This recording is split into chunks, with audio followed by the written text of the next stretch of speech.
हम लोग अभी कथा सुनने वाले हैं, बहुत सुंदर कथा, पौंड्रक और काशीराज के उद्धार की कथा।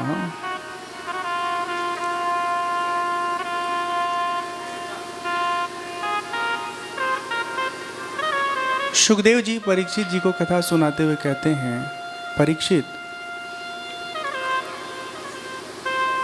एक बार की बात है,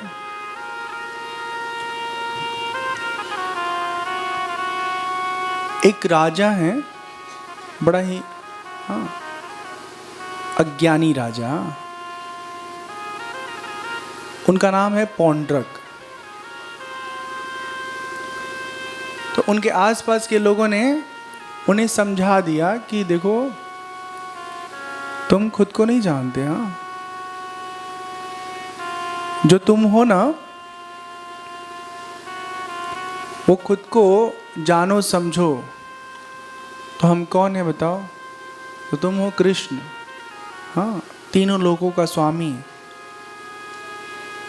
और ये बात तुम जानते नहीं हो, तुमको पता नहीं है।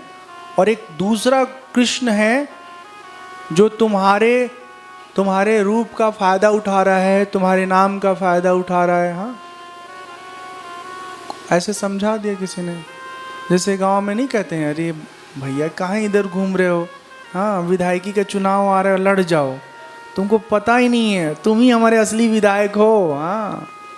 उठ जाओ बस, तो सीधे विधानसभा में तुम्हारा जलवा होगा।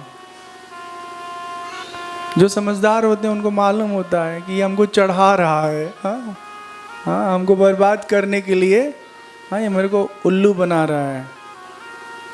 लेकिन कुछ नासमझ होते हैं, उन्हें अपने क्षमता का बोध नहीं होता है और किसी के बहकावे में आकर के निर्णय ले लेते हैं। तो कभी भी कोई निर्णय लीजिए ना, तो वो सोच समझ के लीजिए। एक फिल्म आई है गंगूबाई, पता नहीं किसी ने देखा कि नहीं देखा है। तो जो लड़की है ना, नायिका, वो एक लड़के से प्यार करती थी और फिर उसका सपना था बम्बई में हीरोइन बनने का। तो लड़का जो है ना, वो कहता कि हम तुमको बम्बई ले जाएंगे, बड़े बड़े फिल्म निर्माताओं से, निर्देशकों से मिलवाएंगे और तुम्हें हीरोइन बनाने में हम मदद करेंगे, मेरे साथ भाग चलो। तो वो भागने के लिए तैयार हो जाती है और फिर क्या करती है, लड़का कहता है कि ऐसे बिना धन का भागना ठीक नहीं है, बहुत पैसा चाहिए। तो अपने मम्मी पापा का जो भी ज्वेलरी है, सोना चांदी का, सब उसको छुपा के रख लेना, बाद में जब तुम कमाना तो सब लौटा देना। तो ऐसे ही वो करती है, सारा सोना चांदी बांध करके लड़के के साथ भाग जाती है और लड़का ले जाके उनको ना बेच देता है और फिर जिंदगी भर वो उस दलदल में पड़ी रहती है। समझ में आ रहा है बात ना? ये एकदम सच्ची घटना है, सच्ची घटना है। अब यहाँ लड़की की गलती क्या हुई है? उसे कुछ बनना था तो अपने घर वालों को बताओ, घर वालों को मनाओ, ठीक तरीके से उस रास्ते पर कदम बढ़ाओ। अधिक से अधिक क्या होगा, माँ बाप कहेंगे नहीं बनना है, ठीक है, तो पढ़ो लिखो, अच्छे से पढ़ो लिखो, खूब बड़ा अधिकारी बन जाओ पढ़ लिख करके। फिर बड़ा अधिकारी बन जाओगे तो उसके बाद जब खूब पैसे कमाओगे, फिर तो आप अपने सपनों को पूरा करने के लिए खुद कैपेबल हो ना, समर्थ हो। नाम मुझे नहीं याद आ रहा है, एक जने हैं जो आईएएस क्वालिफाई हैं। आईएएस समझते हैं आप लोग ना, जो डीसी बन के आते हैं आपके ज़िले में, बाद में और बड़े अधिकारी बनते हैं। तो आईएएस क्वालिफाई कर लेने के बाद, नौकरी शुरू करने के बाद, वो फिल्म इंडस्ट्री में अभिनय के रूप में, जो अभिनेता का काम होता है, अभिनय एक्टर, उसका काम किए। तो एक बड़ा अधिकारी जब फिल्म में काम करेगा तो उसकी अलग पहचान होगी ना, कोई बेघर या बेरोजगार तो नहीं है वो। आज वो अपने सपनों को जी रहा है, अपने आप को पैरों पे खड़ा करने के बाद। हम इसलिए ये बात बता दी है कि फिल्में तो सब देखते हैं हम लोग, लेकिन उसकी कहानी से क्या सीखते हैं ये भी ज़रूरी है। तो किसी के बहकावे में नहीं आइएगा, कोई आपको उल्लू बनाए। वैसे हिमाचल के लोग बहुत समझदार होंगे, ऐसा मैं मानता हूँ।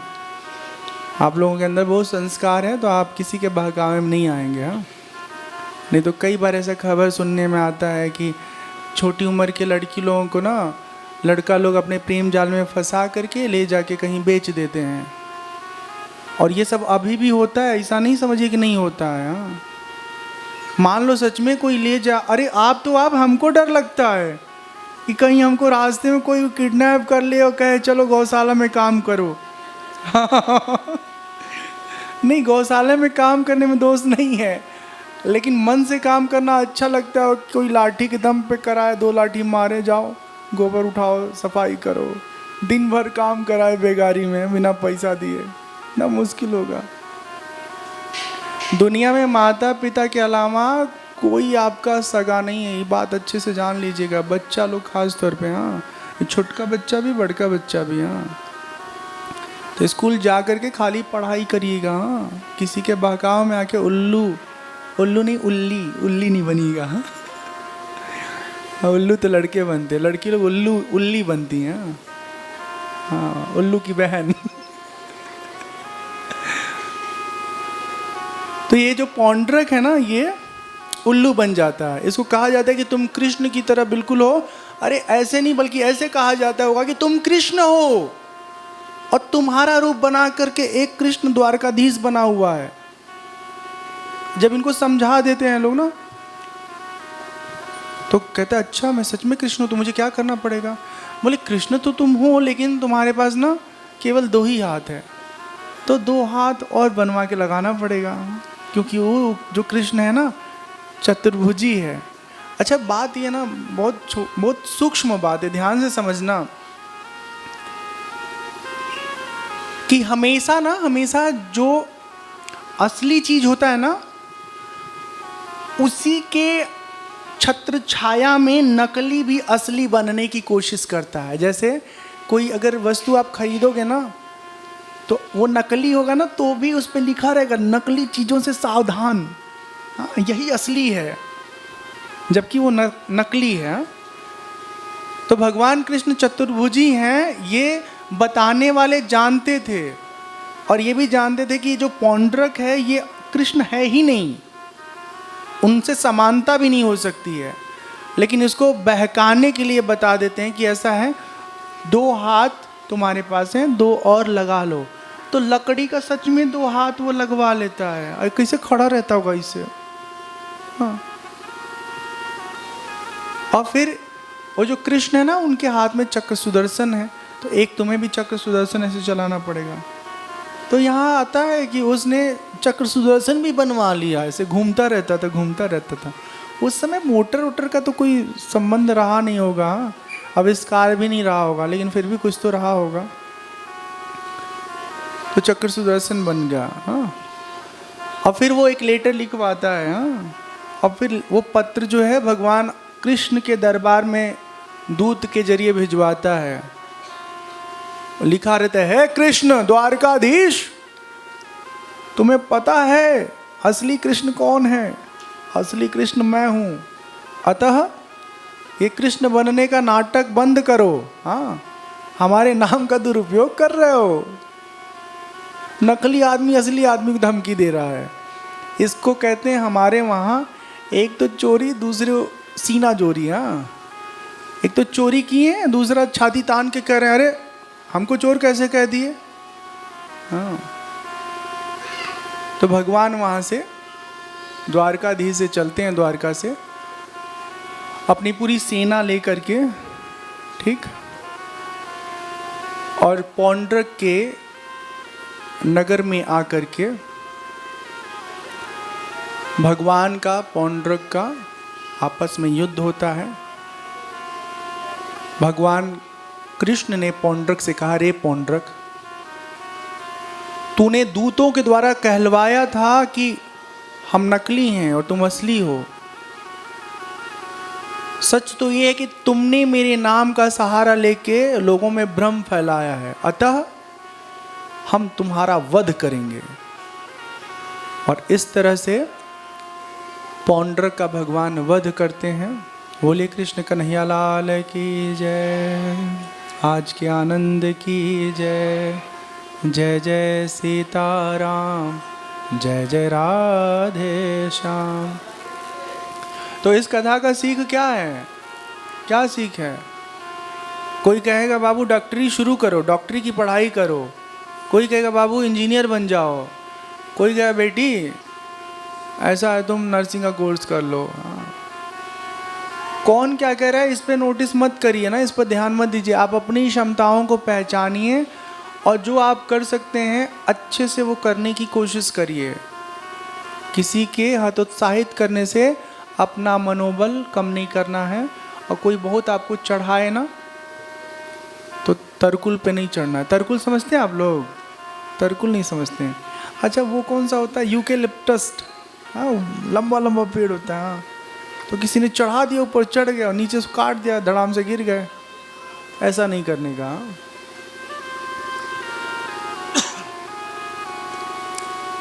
आगे भगवान श्री कृष्ण के जीवन की बहुत सुंदर कथा आती है।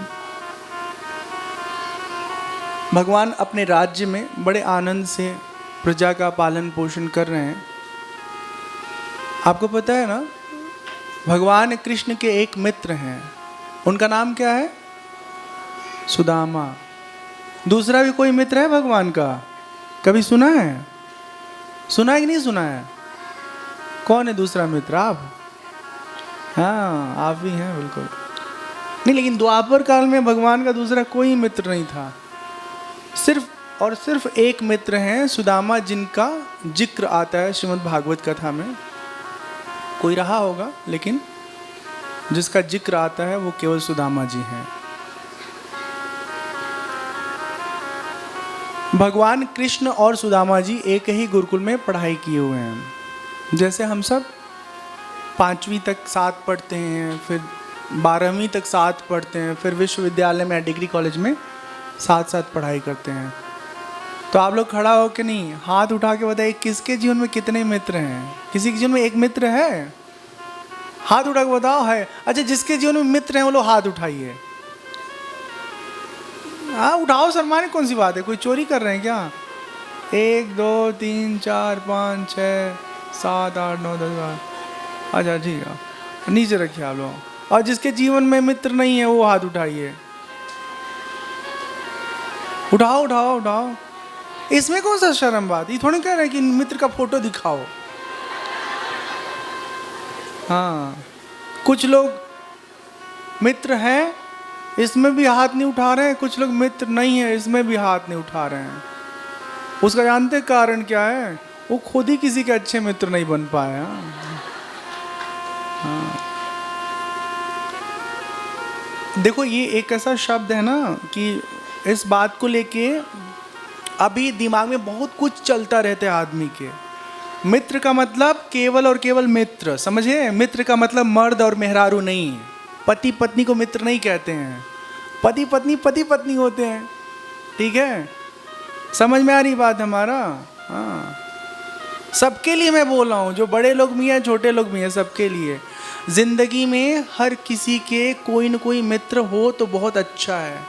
पता है आपके साथ ये बात इसलिए मैं बता रहा हूँ, आप लोग तो सुखी हो लेकिन इसका मतलब ये नहीं कि दुख है ही नहीं। हाँ मित्र ही एक ऐसा साथी होता है ना जो आपके हर उल्टे पुल्टे दुख को ना सुन लेता है बेचारा। उसका मन नहीं होता है तो भी सुनता रहता है। और जिसके जीवन में मित्र नहीं होता है ना, कई बार वो आदमी घुट के ऐसे परेशान होता है ना कि कई बार वो खबरों में आता है, पेपर में आता है, मर जाता है। सुशांत का नाम सुना है आप लोगों ने ना? अब उसको किसी ने मारा कि वो मर गए। अगर उनका कोई अच्छा मित्र होता तो पूरी कहानी वो बता देता दुनिया के सामने कि सुशांत मेरे को ये सारी बातें बताया था, ये बताया था। फिर जो गुनहगार होता पकड़ा जाता। अच्छा दोस्त ना दोस्त को बचाता है, ठीक है, किसी भी हालत में उसको फंसने से रोकता है। ये बात हम इसलिए कर रहे हैं ना कि ये सब चीज़ें हमारे आसपास टीवी में खबरों के जरिए एकदम भरी पड़ी रहती हैं, हम देख रहे होते हैं, तो उसका हमारे ज़िंदगी से क्या कोरिलेशन है? दोस्त चाहिए लेकिन अच्छा वाला चाहिए जो आपको ना गलती करने में 2 थप्पड़ लगाए। ऐसा नहीं कि कोई गलत रास्ते पे चले तो वो भी आपको लेके चले, बिल्कुल नहीं। तो भगवान कृष्ण के जीवन में एक मित्र हैं सुदामा, ठीक है। सुदामा की पत्नी का नाम क्या है, किसी को मालूम है? सुशीला। कितना सुंदर नाम है ना, सुशीला। एकदम संस्कारी, संतुष्ट, संतोषी, ऐसी जिंदगी है सुदामा और सुदामा की जीवन संगिनी का। बहुत कष्ट है सुदामा जी के जीवन में, बहुत ही कष्ट है, बहुत ही कष्ट है। कुछ भी पैसा रुपया ज्यादा नहीं है।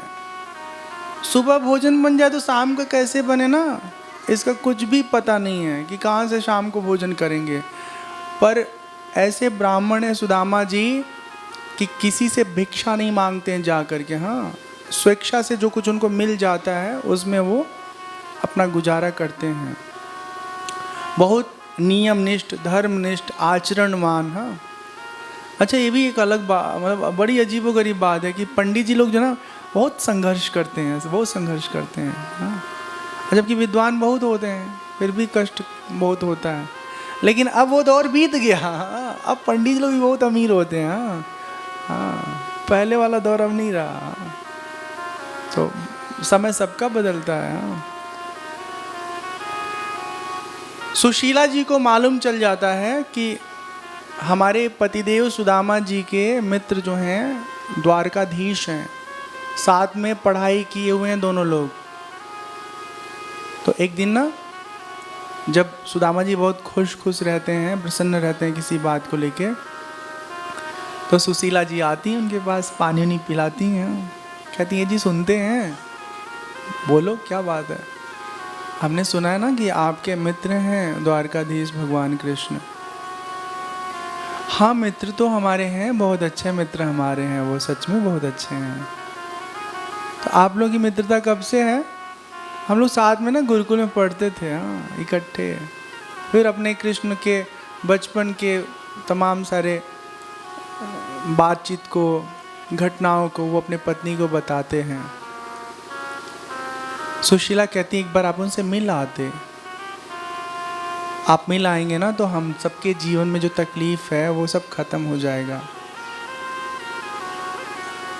सुदामा जी कहते हैं कि इतने दिनों में हम आज तक उससे मिलने नहीं गए, और आप अब जब इतने दिनों बाद हम जाने के लिए सोच रहे हैं तो हमारी हिम्मत नहीं हो रही है। देखो एक बात समझो, आप लोग बहुत सावधानी से सुनिए ये बात जो बता रहा हूं। हम सब ना जब ज़रूरत समझते हैं किसी की तब उसको फ़ोन करते हैं, और कई बार तो इतने बड़े हम लोग नादान होते हैं, इतने कहते हैं पगलेट होते हैं कि फ़ोन करेंगे और 6 महीने बाद, भैया 10,000 रुपया दे दीजिएगा बहुत ज़रूरी है, और 6 महीना भैया जिए कि मरे कोई फिक्र नहीं, और जब ज़रूरत आई तो भैया या दोस्त, हाँ, या अम्मा, मतलब जब आपको आवश्यकता है तो आप फ़ोन करोगे। कैसे हिम्मत कर लेता है कोई इस तरह करने का? ज़रूरत हो या ना हो, जो आपके प्रियजन हैं उनका आप हाल चाल लेते रहिए। आप 10 बार ऐसे बिना मतलब के बात करोगे ना, एक बार मतलब से भी बात करोगे तो सामने वाला आपको मदद करेगा, है ना। आपको कोई फ़ोन आता है 1 साल बाद, अचानक साल भर बाद कोई फ़ोन कर रहा है और कह रहा है कि 1 लाख रुपए चाहिए, दीदी दे सकती हैं हमको, तो आदमी कहता है पता नहीं देगी कि नहीं देगी, 1 साल तक हम जी रहे थे, मर रहे थे, कभी खोज खबर नहीं लिया मेरा, आज ज़रूरत पड़ी है तो पैसे मांग रहे हैं। लेकिन जो आदमी हमेशा आपसे बात करता रहता है उसकी बात की सुनवाई हम कर लेते हैं। तो सुदामा जी यही सोच रहे हैं कि हम आज तक भगवान कृष्ण को कभी मिलने नहीं गए, हालचाल पूछने नहीं गए। अच्छा, उनको मांगने का ना वो स्वभाव भी नहीं है सुदामा जी का। सुशीला जी बहुत समझाती, कहती है एक बार जाके मिल तो आइए, कुछ मत मांगिएगा, दर्शन कराइए, बस बात खत्म। अपने मित्र के घर जाना कोई दोष है क्या, कोई बुराई है? खुश हो जाते हैं सुदामा जी और कहते हैं कि हाँ ठीक कह रही हो, मिलना चाहिए। लेकिन कैसे जाएं? तो उनके पास कुछ भी नहीं था ले जाने के लिए। हाँ, सुशीला ना पड़ोस में से कुछ चावल लेके आती हैं और उसको एक कपड़े में बांध करके, छुपा करके वो सुदामा जी द्वारिका के लिए प्रस्थान करते हैं। चलते चलते ना एकदम से थक जाते हैं सुदामा जी, और भगवान कृष्ण जो है ना वो अंतर्यामी सब जानते हैं, उनको सिग्नल मिल जाता है कि हमारा मित्र चला है हमारी ओर आने के लिए, तो अपनी योग माया को आदेश देते हैं। हाँ, उनकी एक परम शक्ति योग माया है। तो सुदामा जी थकने के बाद ना एक वृक्ष के जड़ का ओट लेके थोड़ा विश्राम कर रहे थे, इतने में योग माया आती हैं और उनको उठा के ले जाके द्वारका के एकदम पास, हाँ, बैठा देती हैं। और फिर थोड़ी देर बाद उनका ध्यान खुलता है तो एकदम आश्चर्यचकित होते हैं कि अरे हम पहुंच गए, हाँ पहुंच गए। अब देखो यहाँ एक बात और हम आपको बता दूं कि सुदामा जी कृष्ण भगवान से मिलने के लिए घर से निकले हैं। जब थक गए हैं तो भगवान ने क्या किया, भगवान ने स्वयं अपनी शक्ति से अपने पास बुलाया ना। इससे पहले भी तो भगवान बुला सकते थे, सपना दिखा देते कि सुदामा मिलने क्यों नहीं आ रहे हो, बहुत याद आ रही है तुम्हारी। तो भगवान की अपनी एक ना प्रवृत्ति है कि जब कोई उन्हें पाने के लिए, उनसे मिलने के लिए चलना शुरू करता है ना, तभी भगवान उसे अपने पास बुलाते हैं। अब मान लो नदी है, ठीक है, नदी जैसे अपना ये पीछे नदी है ना, तो कोई उस पार खड़ा है और उसको भगवान उठा के इस पार कर दें, अब वो इस पार आना ही न चाहे तब तो ये बहुत बड़ा गलत हो जाएगा ना। वो पता नहीं क्यों उस पार खड़ा है, हो सकता है किसी का इंतजार कर रहा हो और भगवान उठा के इसको इस पार कर दिए, लगा नाराज हो जाएगा। अब बताओ हम उस पार कैसे जाएं। तो जब कोई चलना नहीं चाह रहा है तो उसको जबरदस्ती चलाना गलत है। जब कोई चलना चाहे तभी उसे आप मदद करिए। हाँ, सुदामा जी जो हैं द्वारका के भीतर प्रवेश करते हैं और जो राजमहल है पूछ पूछ के वहाँ जाते हैं, और फिर उसके बाद द्वारपालों से कहते हैं भाइयों सुनो, वो तुम्हारे नगर का राजा है कृष्ण। हाँ, बोलते हैं इज्जत से नाम लो, हमारे राजा हैं। हाँ, बहुत बेवकूफ़ आदमी हो तुम, बताओ न ठीक से कपड़ा वपड़ा पहने हो, हाँ, नहीं ठीक से बोल पा रहे हो। अब एक बात यही है ना कि दोस्त अगर कोई है ना तो आप कुछ भी हो जाओ वो आपका दोस्त ही रहेगा। हाँ, आप उसके लिए दोस्त ही रहोगे। तो सुदामा अपने भाव में, प्रेम भाव से पूछते हैं, कृष्ण से कह दो कि वो सुदामा मिलने आया है। हाँ, तो वो लोग ना यकीन नहीं करते हैं। हाँ, एकदम यकीन नहीं करते हैं, कहते चलो चलो यहाँ से हटो हटो। हाँ, मित्र, अगर तुम मित्र होते तो इतने सालों में पहले नहीं आए होते। और कहाँ भगवान और कहाँ तुम, हाँ, अपना लेवल नहीं देखते। तो एक उसमें से अच्छा आदमी था ना, तो उसने जाके भगवान को सूचित किया कि कोई सुदामा नाम का एक पंडित आया हुआ है। हाँ, वो बार बार जिद कर रहा है कि मुझे अपने मित्र से मिलना है। और भगवान जैसे सुनते सुदामा और दौड़ते दौड़ते दौड़ते दौड़ते कहीं उनकी उत्तरी गिरती है, कहीं उनका खड़ाऊँ, और सुदामा के पास आके उसको कलीजे से लगा लेते हैं।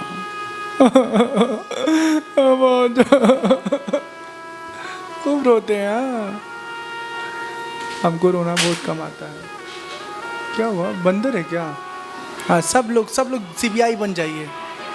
हाँ, उधर जो कोई देखेगा ना उसको 1000 रुपये फाइन लगाएंगे, याद रखना। सब लोग हमको देखिए। राम राम राम बोलो, राम राम राम बोलो, राम राम राम बोलो, राम राम राम, राम राम राम बोलो, राम राम राम बोलो, राम राम राम बोलो, राम राम राम।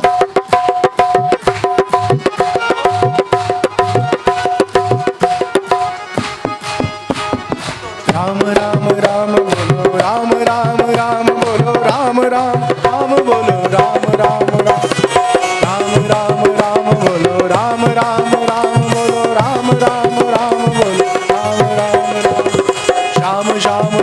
बोलो श्याम श्याम श्याम बोलो श्याम श्याम श्याम श्याम श्याम श्याम श्याम श्याम श्याम बोलो श्याम श्याम श्याम श्याम श्याम श्याम बोलो श्याम श्याम श्याम राम राम राम बोलो राम राम राम राम राम राम बोलो राम राम राम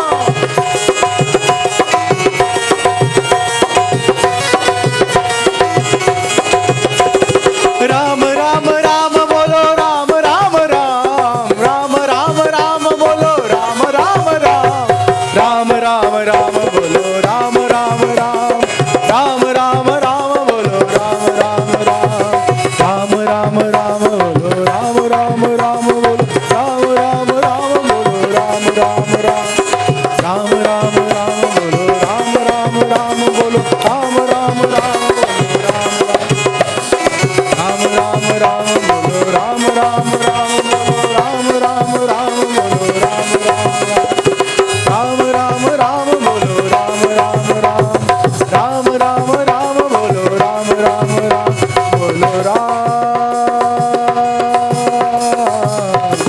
बोलो राम। सियावर रामचंद्र की जय, पवन सुत हनुमान की जय, बोलो भाई सब संतन की जय, उमापति महादेव की जय। जय जय राधे श्याम, जय जय सीताराम।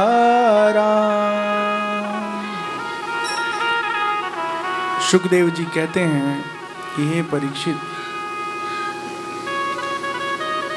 सुदामा अत्यंत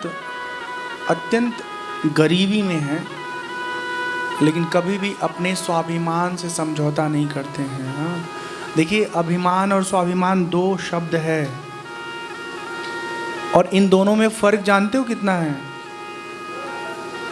ट्रांसपेरेंट जो पन्नी होती है ना, ऐसे बस है। हाँ, जैसे कोई एकदम महीन वाली नहीं पैकिंग आती है, मिठाई के ऊपर लगा रहता है, अगर ध्यान ना दो तो मिठाई के साथ वो भी गप पेट में चला जाए, और पता है पेट में चला जाता है तो पेट में एक पन्नी जाता है 100 पन्नी पैदा हो जाता है। हाँ, अरे नहीं, ऐसा कुछ नहीं है, ऐसा नहीं है। हाँ, श्रद्धा में कुछ भी नहीं मान लेना है आप लोगों को। ये हम कह रहे हैं एक पन्नी खाए मिठाई वाली, अब वो पेट में जाते ही 100 पन्नी हो जाएगी, तो फिर ऐसा कुछ नहीं है।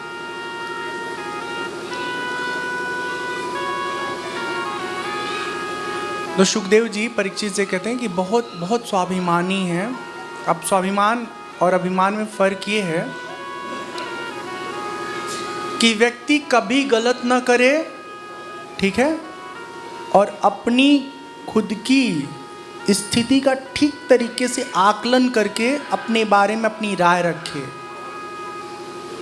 और अभिमान का मतलब ये है कि व्यक्ति भूल जाता है कि हमारी स्थिति क्या है, और फूला फूला गुब्बारा बना रहता है। हाँ, दुनिया को दिखाने के लिए बहुत ताकत, बहुत पैसा, बहुत बड़ी उपलब्धि दिखलाता रहता है, लेकिन अंदर से वो खोखला होता है। तो सार ये समझिए कि जो स्वाभिमान होता है ना, वो आपको अंदर से भराव देता है, और जो अभिमान होता है वो अक्सर खोखला बना के रखता है, और खोखले लोग ही अभिमान अधिक करते हैं। भगवान श्री कृष्ण सुदामा जी को अपने महल में ले जाते हैं, बहुत आदर सम्मान करते हैं, अपने आसन पर बिठा करके सुदामा जी के पैरों को भगवान श्री कृष्ण धोने के लिए जैसे ही प्रयत्न होते हैं ना, एक तरफ सुदामा के चरणों को देखते हैं, एक बार सुदामा जी के जीवन को देखते हैं, और इतने करुणा से भर जाते हैं कि भगवान को ना पानी की ज़रूरत ही नहीं पड़ती। हाँ, वो उनके पैर को देख देख के ना रोने लगते हैं, और भगवान के जो अश्रु निकलते हैं वो पैरों पे टप टप पड़ते हैं, और पैरों का सारा घाव ख़त्म हो जाता है, एकदम सुंदर हो जाते हैं। जैसे आप लोग पेडिक्योर कराते हो ना, सारे पुराने चमड़े छील छील के निकालते हो, और सुदामा जी के अपने आप सब कोमल हो गए, सुंदर हो गए।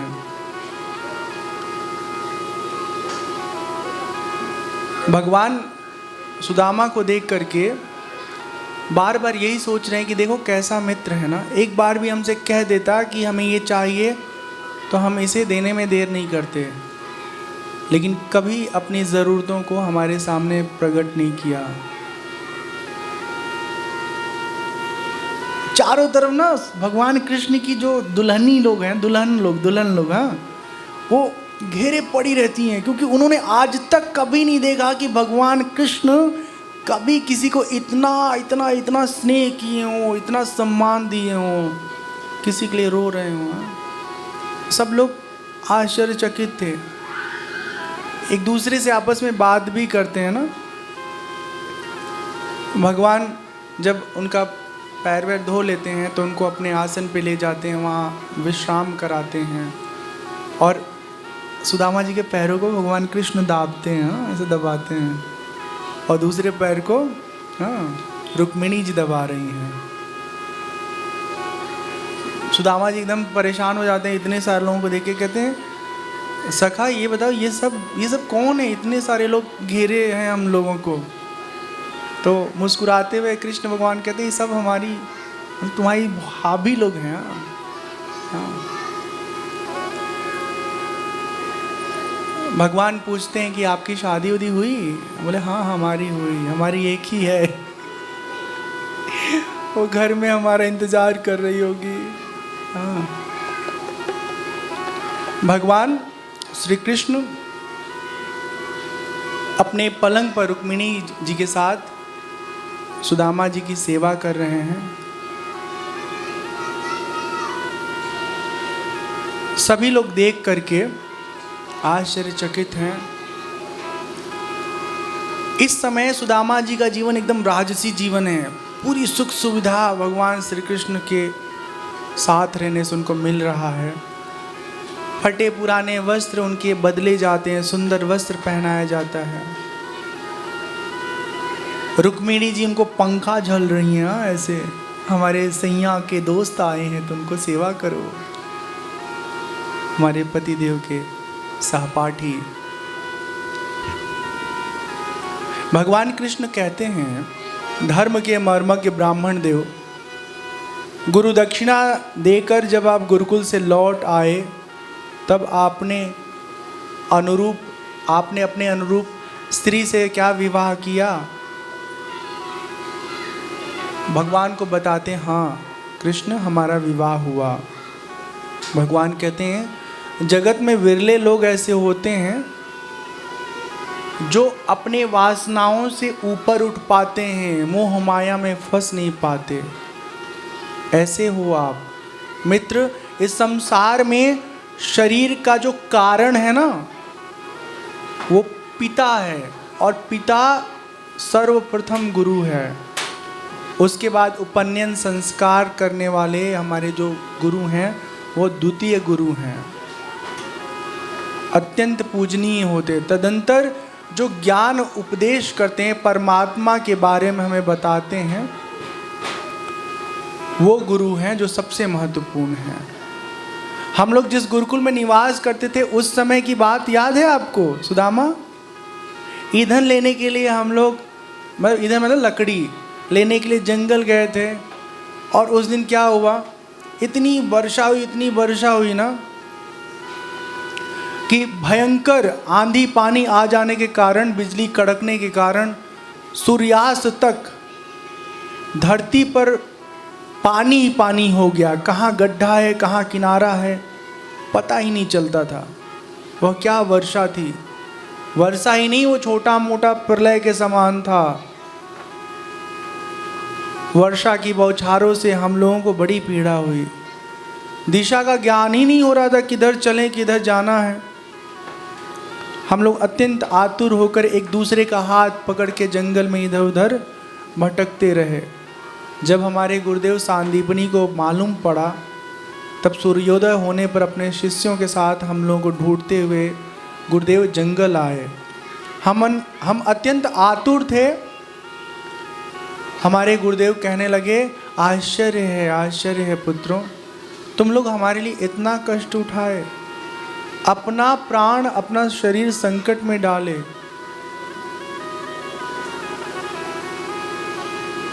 तुम दोनों ने अपने जीवन की परवाह न करके हमारी सेवा की। गुरु के ऋण से तुम मुक्त हो गए। तुम बहुत उत्तम शिष्य हो। मैं तुम लोगों पर अत्यंत प्रिय रहूंगा, अत्यंत प्रसन्न रहूंगा। तुम लोगों के सारे मनोरथ पूरे हों। इस तरह से गुरु ने आशीर्वाद दिया।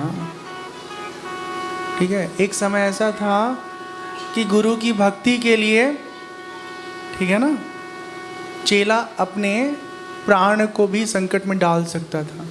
और आजकल ऐसा कांड हो रहा है कि गुरु के प्राणों का कारण कौन बना हुआ? पता है कौन बन रहा है? चेला लोग बन रहे हैं। तो हमको तो एक ही बात समझ में आता है कि जैसे स्कूल में पढ़ाई होती है ना, टीचर जी पढ़ा के चले जाते हैं, अब बच्चा लोग अपना पढ़ाई करके दूसरे कक्षा में चले जाते हैं। तो यही अप्रोच, यही तरीका सबसे अच्छा है कि सब पढ़ो लिखो, अपने अपने घर में रहो। ये गुरु चेला वाला जो नौटंकी है ना, ये कलयुग में बहुत बहुत बहुत खाली भ्रम है। दिखने में लगता है कोई चेला है, कोई गुरु है। हाँ, तो जरूरी ये है कि अगर आपको कोई अच्छी बात बता रहे तो उसे सीखिए, समझिए और फिर अपने ज़िंदगी को अच्छे से जीते रहिए। अभी सुबह मेरे पास फ़ोन आया था 11 बजे। एक म्यूज़िक डायरेक्टर हैं सिरसा के, हाँ, नाम उनका नहीं बताएंगे। हाँ, तो जो एक उस शहर का दुष्ट आदमी आजकल जेल में कैद है, नाम जानो ना, उसका नाम क्या लेना, ऐसे पापी लोगों का नाम नहीं लेना चाहिए। हाँ, नाम ही काफ़ी उस शहर का कि उस शहर में खास दुरात्मा कौन है। ठीक है ना। तो अंकल बता रहे थे कि उनका एक बेटा है और एक बेटी है। बेटा को तो उन्होंने समझा लिया, वो अपने फिल्म इंडस्ट्री में काम कर रहा है। अब उनकी बेटी है 30-32 साल की। अब वो ना उसको भगवान मानती है। किसको? जो कई सारे मामलों में जेल के अंदर सजा भोग रहा है। अंकल खुद कह रहे थे मैं कैसे समझाऊं अपनी बेटी को। हाँ, और ऐसी अनगिनत लड़कियां हैं, मतलब उस राम रहीम को भगवान मानती हैं आज भी। अंकल बहुत सालों तक ना उसके प्रवचन का रिकॉर्डिंग किए, वीडियो रिकॉर्डिंग। हाँ, वो कह रहे थे कि हमें बिल्कुल नहीं लग रहा था ना कि ये ऐसा आदमी है, लेकिन धीरे धीरे हम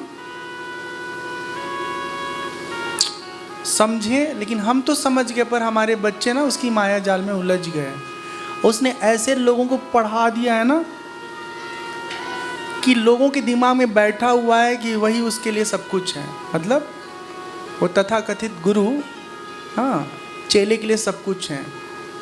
तो अब ये बात हम काहे कह रहे हैं आपसे कि अगर ऐसे आदमी को कोई गुरु मान रहा है, भगवान मान रहा है, तो उसको तो भगवान भी नहीं स्वीकार करेंगे। हाँ, तो आप सब लोगों से निवेदन है ना कि किसी भी व्यक्ति को चाहे कितना अच्छा दिखे ना, खाली उससे ज्ञान लेकर के अपने जीवन को आगे बढ़ाइए। हाँ, और अगर दिल में किसी को जगह देना है तो परमपिता परमेश्वर को। हाँ, ये शरीर में रहने वाले आत्मा को इतना महत्व नहीं देना है कि उसे महत्व देने के बाद उसके और चीज़ों को आप देख करके दुखी हों। और बात नहीं करिए, इसमें आता है सब ना।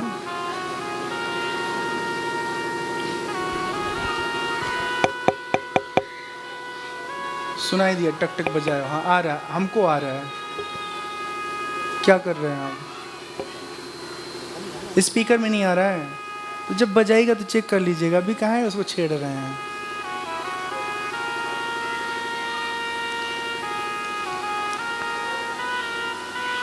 ब्राह्मण देवता ने कहा, सुदामा जी ने कहा कि देवताओं के आराध्य जगत गुरु श्री कृष्ण, हम आपको क्या बताएं। हाँ, आप तो स्वयं परमपिता परमेश्वर हैं। हमें गुरुकुल में रहने का आपके साथ सौभाग्य मिला, ये मेरे जीवन का सबसे सुंदर काल था। आपके साथ पढ़ना, आपके साथ खेलना बहुत सुखद। भगवान कृष्ण बोले कितने साल बाद मिलने आए हो, हमारे लिए कुछ गिफ्ट उफ्ट लाए हो? तो सुदामा जी कहते क्या क्या है, मैं बस गिफ्ट लेके आऊं? तो बोले कुछ नहीं लाए हो, लेकिन जो छुपाए हुए हो वो तो दे दो। सुशीला जी ने थोड़ा चावल जो है ना पोटली में बांध करके दिया था। तो वो चावल वो कोई लोग कहते हैं काख में दबाए थे। भाई ऐसे कोई करेगा? कभी कभी मैंने सुना है कि वो सुदामा जी ने काख में से छुपा रखा था। बहुत गलत बात है, ऐसा नहीं संभव है। वो कमर में धोती के साथ नहीं लपेट लेते हैं रुपया रुपया, ऐसे उसमें दबा लिया होगा। इतना तो सुदामा जी को भी अकल है कि अगर कांख में कुछ रखेंगे तो उसमें स्मेल आ जाएगा, उसका पसीने का रस उसमें घुस जाएगा। ऐसा नहीं है। तो वो भगवान छीनते हैं और उसमें से ना 2 बार ऐसे फाँकते हैं, और तीसरा बार फाँकने जाते हैं तो रुक्मिणी जी आके हाथ पकड़ लेती हैं, कहती हैं सब दे दे बा, हाँ हम लोग कहाँ रहेंगे। और इधर 2 फाँक दिए हैं ना, लिए हैं भगवान। मतलब जीवन की जितनी भी वैभवशाली ऐश्वर्यशाली चीजें हैं सब का सब सुदामा जी के गांव में, सुदामा जी के घर में उनको प्राप्त हो जाता है तत्क्षण, तुरंत। कुछ दिन बड़े आराम से रहते हैं, भगवान कृष्ण उनको रोक करके रखे रहते हैं। रुक्मिणी जी कहती हैं परम दयालु श्री कृष्ण, आप सब कुछ देना चाहते हैं लेकिन थोड़ा अपने लिए रखिए। हाँ, तो भगवान उनकी बात सुनते हैं और कुछ दिन सुदामा जी कृष्ण भगवान साथ साथ रहते हैं। फिर उसके बाद सुदामा जी कहते हैं कि हे कृष्ण, अब बहुत दिन हम आपके साथ रह लिए। हाँ, हमारी घरवाली इतना बोल के पूरा याद करते हो कितने कष्ट में होगी। क्योंकि खाना बनाने के अलावा खाना लाने वाला कोई है नहीं। मतलब चावल दाल कहाँ से आएगा, कहाँ से नहीं आएगा, कुछ नहीं मालूम। घर में सब्जी वब्जी है कि नहीं है। तो कहते हैं हमको जाने दो, हाँ हमको याद आ रही है उनकी। भगवान मुस्कुराते हैं और फिर विदा करते हैं। अब सुदामा जी भगवान कृष्ण के नगर से निकल करके अपने गांव की तरफ आते हैं। रास्ते में थक जाते हैं और फिर भगवान कृष्ण योग माया को आदेश देते हैं और योग माया सुदामा जी के गांव के बिल्कुल पास ले जाके छोड़ती हैं। और थोड़ी देर में सुदामा जी जम्हाई लेते हुए और फिर कहते हैं हाँ आ तो गया मैं, लेकिन कैसे आया मैं यहाँ, चल के ही आया होगा और क्या। ठीक है, लेकिन ये क्या पूरा सीन चेंज हो चुका था। वहाँ वैसा गांव नहीं था। वो बेचारे परेशान हो गए कि हमको कौन से गांव में ला दिया, कौन लाया, कैसे आया, ये हमारा गांव तो था ही नहीं। फिर याद आता नहीं इसी पेड़ के पास हमारा घर था। तो घूम करके जा रहे थे, तब तक उनकी पत्नी छत पर से देख रही थी, हाँ कहीं विंडो विंडो होगा। हाँ, तो अपनी सेविकाओं को भेजती हैं। सेविकाएं आती हैं और कहती हैं चलिए महारानी बुला रही हैं। तो कहते हैं देखो हम किसी महारानी और रानी से नहीं मिलेंगे, हम अपनी रानी को ढूंढ रहे हैं, पता नहीं कहाँ उसका घर खो गया। आप लोग जाइए देवियों, हमको छोड़ दीजिए, हम बहुत परेशान हैं, हमारा घर पता नहीं कहाँ है। तो सुशीला जी खुद आती हैं और फिर उनको लेके जाती हैं। और उनको कुछ समझ में नहीं आता है कि क्या सब हुआ है। हाँ, अपनी पत्नी को देख के थोड़ी देर बाद तो पहचानते नहीं हो। हाँ, कि गरीबी जब ख़त्म होता है ना तो आदमी एकदम से अच्छा दिखने लगता है ना, तकलीफ ख़त्म होने के बाद। मतलब हमेशा अच्छा होता है, पर रहना पहनना, हाँ स्वास्थ्य सब अच्छा हो जाता है। सुदामा जी को ले जाती हैं, फिर दरवाजे पर उनकी आरती उरती उतारती हैं फिर महल में ले जाके सारा बात बताती हैं कि सब आपके मित्र की कृपा से ऐसा हुआ है। सुदामा जी भगवान कृष्ण को मन ही मन धन्यवाद देते हैं कि हे प्रभु, आप सब कुछ जानने वाले हो, हमने आपसे कुछ नहीं कहा, कुछ नहीं मांगा, फिर भी आपने हमारे जीवन पर इतनी कृपा की। अब सोचो, बहुत अच्छी बात मैं बता रहा हूँ, ध्यान सुनो। पता है सुदामा जी खाली हाथ द्वारका से चले हैं। हाँ, भगवान चाहते तो 2-4 सोने का माला पहना देते। सुदामा जी कहते नहीं नहीं मुझे नहीं चाहिए, मैं क्या करूँगा, अरे रखो भाभी को दे देना। ऐसा कुछ नहीं करते हैं। लेकिन उसके बाद भी सुदामा जी के मन में ना कोई दुर्भाव नहीं आता है। हम लोग अगर मदद के लिए मान लो मामा के पास गए, हाँ कि मामा बड़ी परेशानी है, मामा को तो मालूम ही है ना कि परेशानी है दीदी को, बच्चा आया होगा कुछ हेल्प के लिए, और फिर मामा जी ने खाना वाना खिला के बस पे बिठा दिया, तो हमको बहुत गुस्सा आएगा ना कि देखो मामा कितना दुष्ट है। ऐसे तो मामा ना हो तो अच्छा है, या चाचा ना हो तो अच्छा है, हाँ, या भैया ना हो तो अच्छा है। कितना कुछ आदमी उनके लिए बुरा बुरा सोचेगा कि हम मदद के लिए आए और हमारा समस्या जानने के बाद भी कोई सहयोग नहीं किए। लेकिन सुदामा जी ऐसा कुछ नहीं सोचते हैं ना, एकदम शांत चित्त हैं। और आज उनके जीवन में बहुत वैभव, बहुत बहुत हरि कृपा प्रकट हुआ है। बोले कृष्ण कन्हैया लाल की जय, आज के आनंद की जय। जय जय सीताराम, जय जय राधे श्याम। एक बार की बात है, सुखदेव जी कहते हैं, परीक्षित,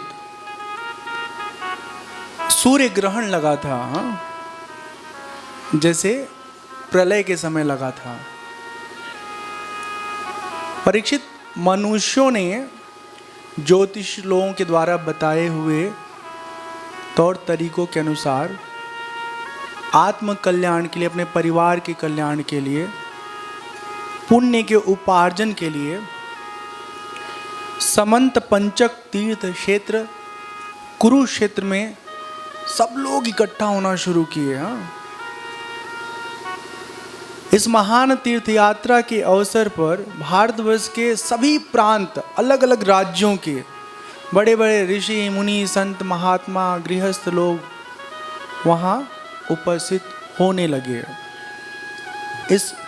इस अवसर पर उग्रसेन, अक्रूर, वसुदेव, प्रद्युम्न, सांब, अनेक यदुवंशी भी इकट्ठा हुए।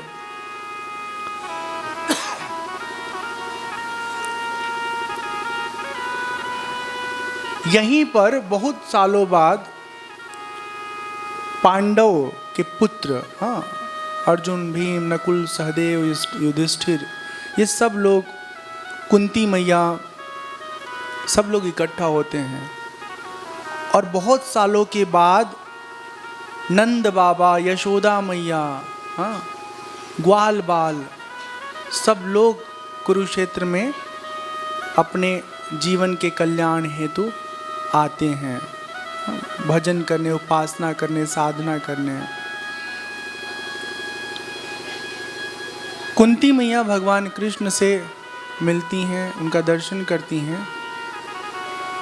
और वसुदेव जी भगवान कृष्ण के पिता हैं, कुंती जी के भाई लगते हैं, इसी कारण बुआ कहते हैं भगवान कृष्ण कुंती माँ को।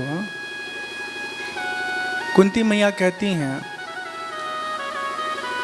सुहृदो ज्ञातयः पुत्रा भ्रातरः पितरावपि नानुस्मरन्ति स्वजनं यस्य दैवं दक्षिणम्।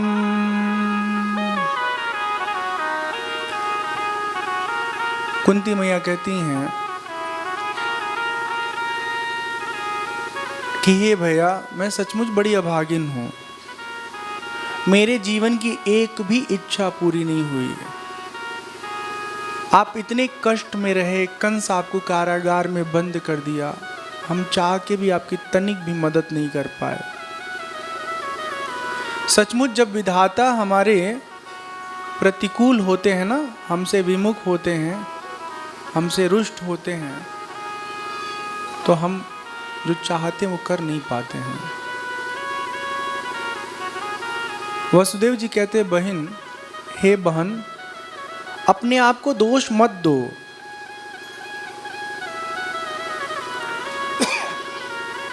सभी मनुष्य जो है ना, दैव के खिलौने हैं, मतलब देवता के हाथ के कठपुतली हैं हम। यह संपूर्ण लोक ईश्वर के वश में रहकर कर्म करता है और फल भोगता है। बहन, कंस से सताए जाकर हम लोग इधर उधर अनेक दिशाओं में भागे हुए थे। अभी कुछ ही दिन हुए, ईश्वर कृपा से हमें सब कुछ हमारा पुनः प्राप्त हो गया। सुखदेव जी कहते, परीक्षित, वहाँ जितने भी नरपति आए थे सब उग्रसेन, वसुदेव, यदुवंशियों का खूब सम्मान किए। श्री कृष्ण का दर्शन पाकर के सब लोग अत्यंत आनंदित हुए।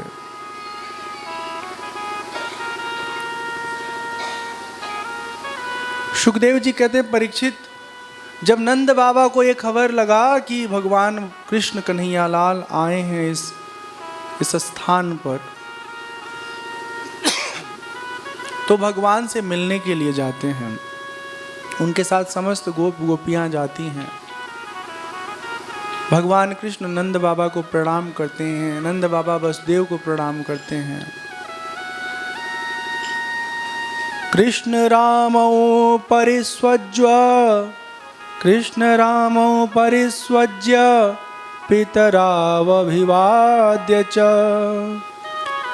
न किंचनोचतुः प्रेम्णा साश्रुकंठौ कुरुद्वः।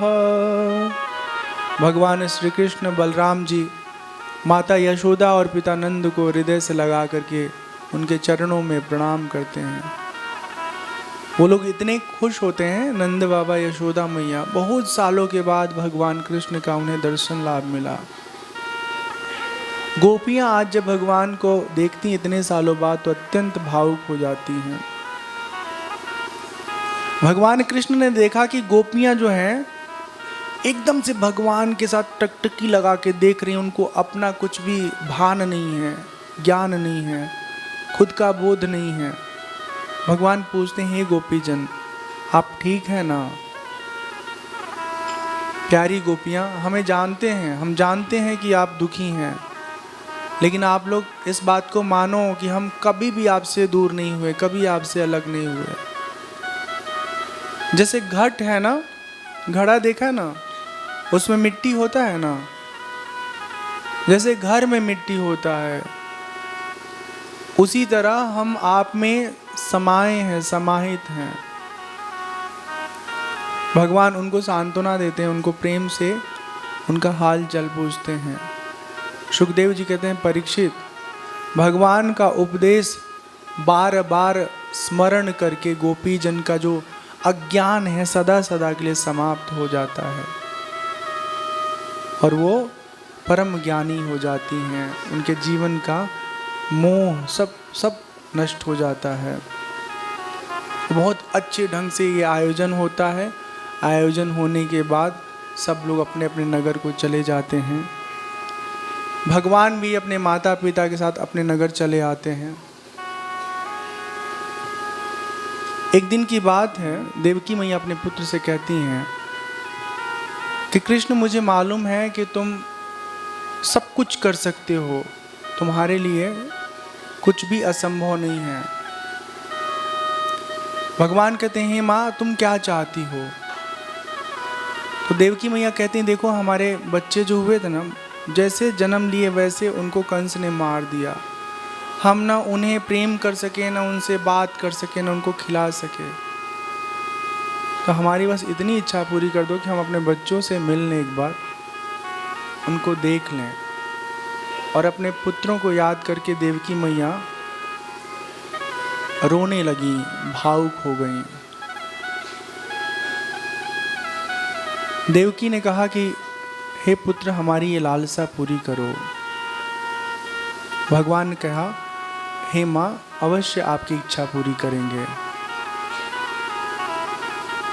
सुखदेव जी कहते हैं माता देवकी की बात सुनकर के भगवान कृष्ण और बलराम दोनों लोग दैत्यराज बलि जो सुतल लोक के राजा हैं वहाँ गए और वहाँ जा कर के उनको कहा कि हमारे माँ के संतान आपके लोक में हैं, हमारी माँ उनसे मिलना चाहती है, अतः उन्हें हमें प्रदान कर दें। बलि भगवान के भक्त हैं, ये वही बलि हैं दैत्यराज बलि जिनसे भिक्षा मांगने भगवान विष्णु वामन रूप धारण करके गए थे। बलि यहाँ पर भगवान की स्तुति करते हैं। नमो अनंताय बृहते नमः कृष्णाय वेधसे सांख्य योग वितानाय ब्रह्मणे परमात्मने। दैत्यराज बलि कहते हैं बलराम जी आप अनंत हैं, आप इतने महान हैं कि शेष आदि सभी विग्रह आपके अंतर्भूत हैं। सच्चिदानंद स्वरूप भगवान श्री कृष्ण आप सकल जगत के निर्माता हैं, ज्ञान योग और भक्ति योग के आप प्रवर्तक हैं, आपको बारंबार नमस्कार है।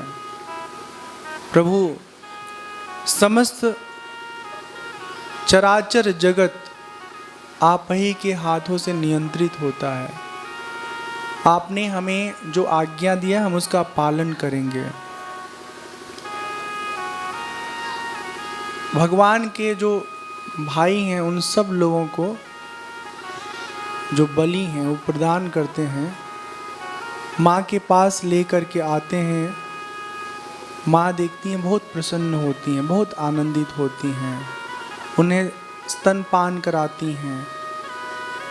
विष्णु भगवान की उस माया से मोहित हो रही हैं माँ। अमृतमय दूध पी करके, दूध पीने से उन सब बच्चों का जो जीवन है पवित्र हो जाता है। इसके बाद उन लोगों ने भगवान कृष्ण, माता देवकी को और वसुदेव जी को, बलराम जी को प्रणाम किया और प्रणाम करके वो सब के सब बच्चे जो हैं देवलोक को प्रस्थान कर गए। बोले कृष्ण कन्हैया लाल की जय।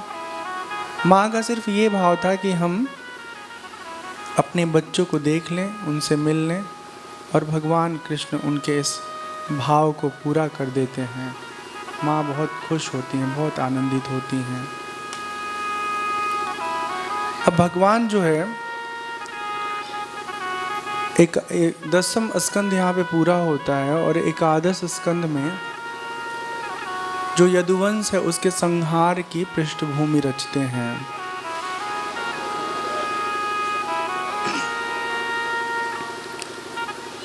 तो थोड़ा सा विषय हम लोग सुनेंगे और बाकी विषय कल सुनेंगे।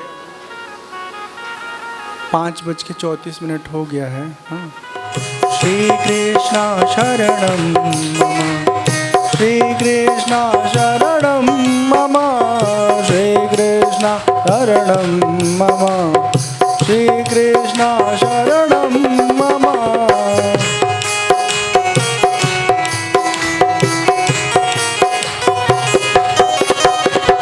श्री कृष्ण शरणम मम, श्री कृष्ण शरणम मम।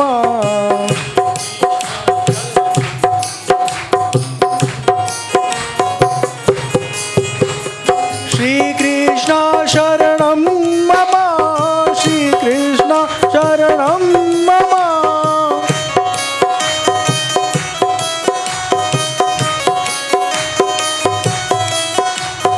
श्री कृष्ण शरणम मम, श्री कृष्ण शरणम मम।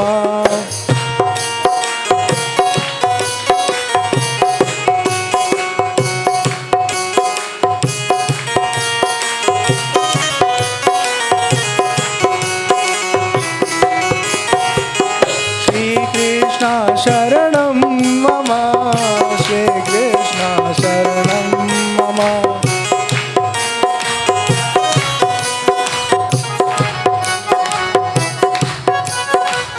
श्री कृष्ण शरणं मम, श्री कृष्ण शरणं मम, श्री कृष्ण शरणं कृष्ण शरणं मम श्री कृष्ण शरणं मम श्री कृष्ण शरणं मम श्री कृष्ण शरणं मम श्री कृष्ण शरणं मम श्री कृष्ण शरणं मम श्री कृष्ण शरणं मम।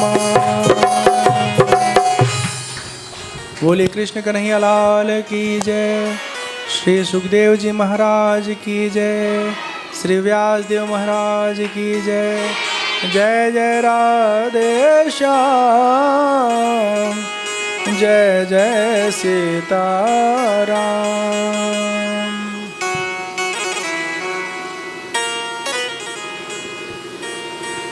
भगवान श्री कृष्ण महाराज उग्रसेन की राजधानी द्वारकापुरी में अपने ही घर यादवों के संहार के लिए अब काल रूप से निवास करते हैं। बहुत ध्यान से सुनिएगा। भगवान ने देखा है कि जो हमारे वंश के लोग हैं ना, मेरे कारण अत्यंत अत्याचारी हो गए हैं।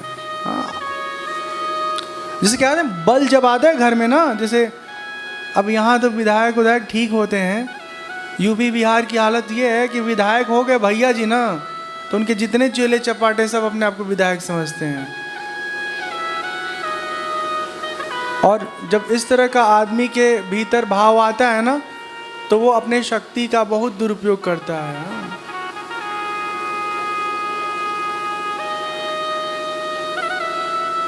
लाचार अबला लोगों को, कमजोर लोगों को मारता है, पीटता है, छीनता है।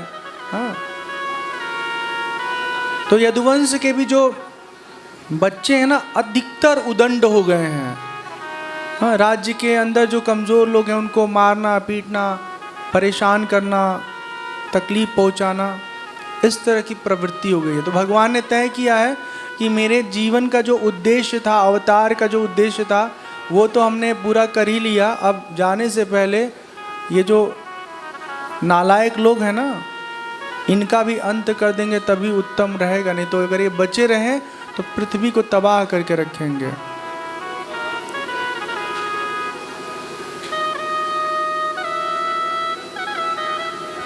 एक दिन की बात है, विश्वामित्र, दुर्वासा, भृगु, अंगिरा, कश्यप, वामदेव, वशिष्ठ, अत्रि, नारद आदि बड़े बड़े जो ऋषि हैं, वो द्वारका के निकट एक पिंडारक क्षेत्र है, इस जगह पर आके रहने लगे। इसी जगह पर कुछ यदुवंशी भगवान कृष्ण के वंश के बच्चे खेलने हुए, मतलब खेलते खेलते वहां पहुंचे। उसमें एक बच्चा ऐसा था जो थोड़ा नॉटी, जिसको कहते हैं ना, शरारती। तो उसने एक अपने साथी के पेट में कपड़ा उपड़ा भर दिया और वो साड़ी जैसा कुछ उसका गेटअप तैयार करके और महात्मा जी के पास ले गया। बोला, महात्मा जी जब देखिए ना, इसके पेट में लड़का है कि लड़की है। तो महात्मा जी थोड़े क्रोधित थे, दुर्वासा जी बोले, मूर्खो, इसके पेट में एक मूसल है,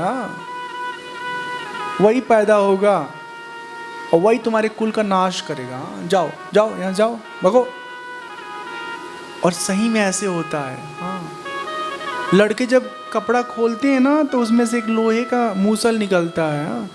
कुछ साइज रहा होगा, छोटा बड़ा ऐसे। जब ये बात उग्रसेन को पता चलता है तो बड़े भयभीत होते हैं। उन्होंने क्या किया, उसको ना चूरा बना बना के एकदम छोटा छोटा करके ना और समुद्र में फेंक दिया। अब इस बात को बहुत ध्यान से सुनना, जो कुछ होना है ना, उसको कोई टाल नहीं सकता। सच्चाई ये है कि जो कुछ भी आप कर रहे हो ना, कि ये ना हो, वो सारी चीजें जो होने वाली है ना, उसके लिए आधार भूमि तैयार होती है। सुखदेव जी कहते हैं, परीक्षित, उस लोहे के टुकड़े को ना, मतलब वो जो चूरा बनाया ना उसमें कुछ बड़े बड़े टुकड़े रह गए, तो एक टुकड़े को ना एक मछली जो है निगल गई। मछली मारने वाले जो होते हैं ना, जब मछली को जाल में फंसाए और उसका पेट फाड़ा, तो उसमें से निकला ये बड़ा शार्प सा। तो वो मछुआरा जो है, जो मछली के पेट से वो निकला टुकड़ा, वो एक जरा नाम का व्याध था जो शिकार करते हैं ना। तो वो टुकड़े को वो जरा नाम का व्याध जो है वो अपने पास रख लिया कि कभी शिकार करते समय अपने बाण पर इसको लगा के ना मारेंगे, तो निशाने पर जो लगेगा बाण ना, तो वो हमारा शिकार जो है हमारे हाथ से नहीं निकलेगा, हाँ हमारे हाथ में आ जाएगा। और जो महीन महीन चूरे थे ना, उससे एक अलग प्रकार की ना घास उगी, हमारे वहाँ उत्तर प्रदेश में उसको सरपत कहते हैं। वो जो ना बीच में एक कड़ा सा होता है और उसके दोनों तरफ ना बहुत शार्प होता है, बहुत शार्प। अगर गलती से छू जाए आपका हाथ ना, तो वहीं से ब्लेड की तरह काट देगा, इतना तीखा उसका बॉर्डर होता है। हाँ?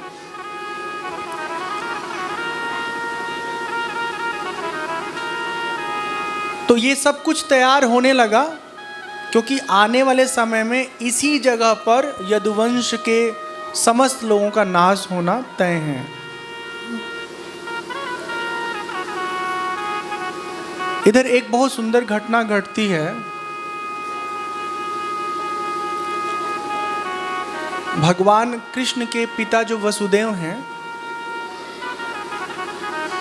एक दिन भगवान कृष्ण के नगर में, द्वारका में नारद जी का आगमन होता है। वसुदेव जी के घर जब नारद जी पधारते हैं तो वसुदेव जी उनका अभिनंदन करते हैं, पूजन करते हैं और विधि पूर्वक उनका पूजन आदि करके एक आसन पर उनको बैठा देते हैं और कहते हैं कि हे नारद, आप तो ज्ञानी हैं, आपसे हमको ज्ञान प्राप्त करना है ताकि जीवन का समस्त अज्ञान समाप्त हो जाए। तो ये कथा हम लोग कल सुनेंगे, ठीक है।